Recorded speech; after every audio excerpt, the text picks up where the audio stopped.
नारा हमद।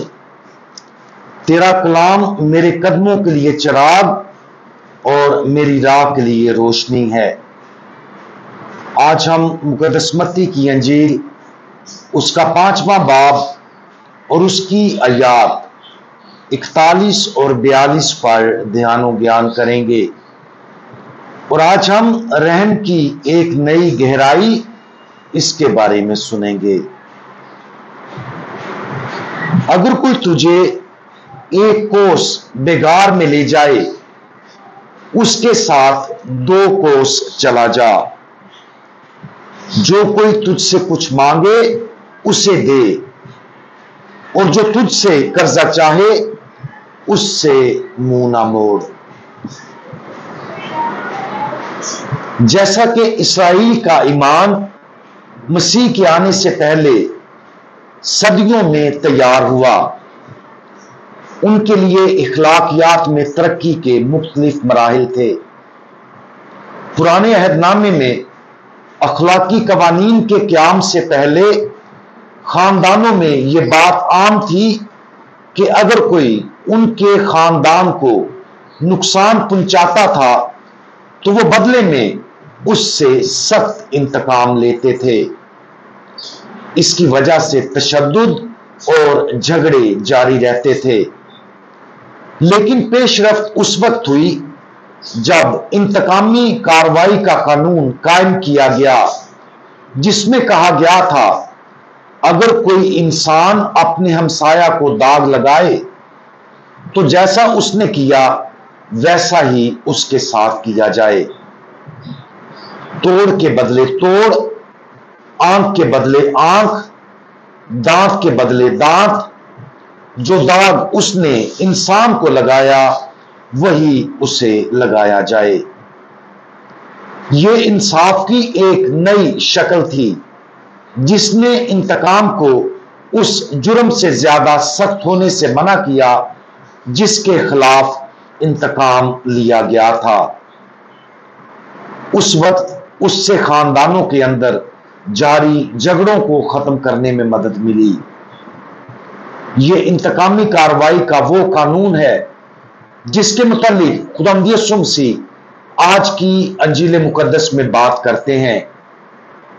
इखलाकियात की नई और बहुत आला शक्ल जो खुदावंद यीशु मसीह ने अपने शागिर्दों को सिखाई थी वो ये है, मगर मैं तुमसे कहता हूं कि हर बुराई का मुकाबला ना करना, बल्कि जो तेरे दाहिने गाल पर तमांचा मारे दूसरा भी उसकी तरफ फेर दे।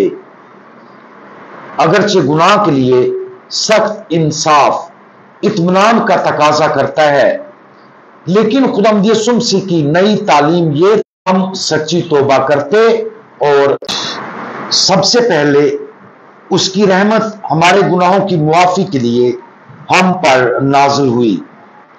वो हमारे गुनाहों का कर्ज उस वक्त अदा करता है जब हम सच्ची तौबा करते और तब्दील हो जाते हैं। लेकिन अगर हम अपने गुनाहों की मुआफी और कर्ज की अदायगी के लिए खुदा से इस बात की ख्वाहिश रखते हैं तो हमें भी दूसरों के गुनाहों और कर्ज को मुआफ करना चाहिए। लेकिन खुदावंद यीशु मसीह इससे भी आगे जाते हैं। ऊपर बयान करदा हवाले में खुदावंद यीशु मसीह अपने शागिर्दों को खैरात और सखावत की एक नई शक्ल की तलकीन करते हैं। इस नए इखलाकी ज़ाब्ता के मुताबिक कि किस तरह खुदा की बादशाही के वारसों को अब किस तरह अमल करने के लिए बुलाया गया था। सिर्फ मुआफ कर देना और गुनाहों की वजह से जो कर्ज दूसरों पर वाजिब है उसे भूल जाना काफी नहीं था। रहम अब हमसे तकाजा करता है कि जो कोई तुझसे कुछ मांगे उसे दे, और अगर कोई तुझे एक कोस बेगार में ले जाए उसके साथ 2 कोस चला जा। दूसरे अल्फाज में मसीही मोहब्बत सख्त इंसाफ के हर तसव्वुर से कहीं ज्यादा बढ़कर है, और यहां तक कि یہ بنیادی معافی سے بھی آگے ہے۔ یہ یقیناً خداوند یسوع مسیح کی طرف سے ایک نئی اور بنیادی تعلیم تھی۔ ہم اپنی زندگی میں اس نئے اخلاقی قانون کے بارے میں سوچیں۔ ہم عام طور پر انصاف کی کس سطح پر رہتے ہیں؟ جب کوئی ہم پر ظلم کرتا ہے تو کیا ہم پرانے عہد نامے کے قوانین سے پہلے کے قوانین کی طرح زندگی گزارتے ہیں اور ہمیں پہنچنے والے نقصان سے بھی زیادہ حد تک ان کو نقصان پہنچانے کی کوشش کرتے ہیں؟ کیا ہم اس قانون کے مطابق زندگی گزارتے ہیں جو آنکھ کے بدلے آنکھ کے برابر انصاف چاہتا ہے؟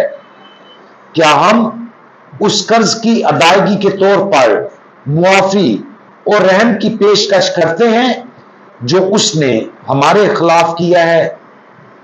یا مثالی طور پر کیا ہم معافی کے عمل سے آگے بڑھنے کی کوشش کرتے ہیں اور ایک نئے اور فیاض شاندار طریقے سے رحم کرتے ہیں؟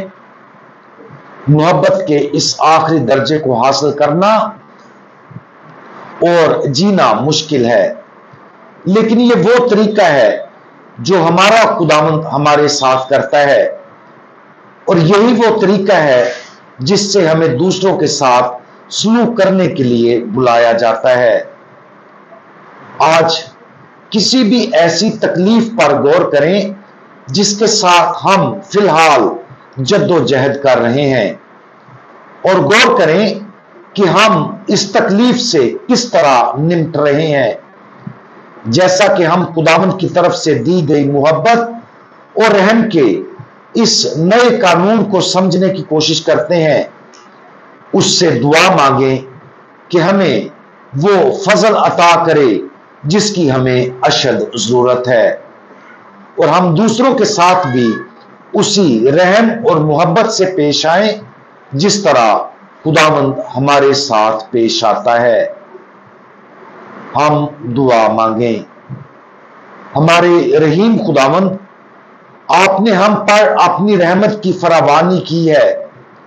جب ہم توبہ کرتے ہیں تو آپ نہ صرف معاف کرتے ہیں بلکہ آپ ہمیں پاکیزگی کی اس سے کہیں زیادہ بلندیوں تک پہنچاتے ہیں جس کے ہم کبھی مستحق نہیں تھے۔ پیارے خداوند، ہمیں وہ فضل عطا فرمائیں جس کی ہمیں ضرورت ہے، تاکہ اس فضل کی بدولت ہم دوسروں کو آپ کی طرح محبت اور رحم پیش کر سکیں۔ ہم ان سب کو معاف کرتے ہیں جنہوں نے ہمیں تکلیف پہنچائی ہے۔ برائے کرم ہماری مدد کریں تاکہ ہم انہیں پورے دل کے ساتھ پیار کر سکیں۔ خداوند یسوع مسیح، ہمارا بھروسہ آپ پر ہے۔ آمین۔